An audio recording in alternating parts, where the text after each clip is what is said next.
சனி பகவானுடைய கொடுக்குற பாதிப்பு ஒரு விதமாக இருந்தால் பரவாயில்லையா அப்படின்னு சொல்கிற மாதிரி படிப்பை கெடுக்கிறார், அதுக்கு ஒரு ஸ்தலம் இருக்குது. திருமணத்தை தடைப்படுத்துகிறார், அதற்கு ஒரு ஸ்தலம் இருக்குது.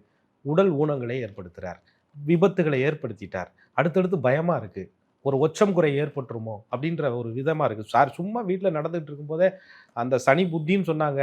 சனி திசையில் சனி புத்தி, சுய புத்தி வந்துச்சுங்க. சாதாரணமாக எப்பயும் போகிற பாதை தான் நடந்து போனேன், வலிக்கு விழுந்துட்டேங்க. இன்ன வரையும் அப்பப்பட்ட காயம். சனி புத்தி முடிச்சு புதன் புத்தி வந்து கேது புத்தி நடந்துகிட்டு இருக்குங்க, இப்போ வேலை செஞ்சுக்கிட்டு இருக்குங்க அப்படின்னு சொல்கிறத பார்த்துருக்கோம். நல்லா நடந்துகிட்டு இருந்த மனுஷங்க திடீர்னு ஸ்ட்ரோக் வந்துருச்சுங்க, நரம்பு தளர்ச்சி வந்துருச்சுங்க.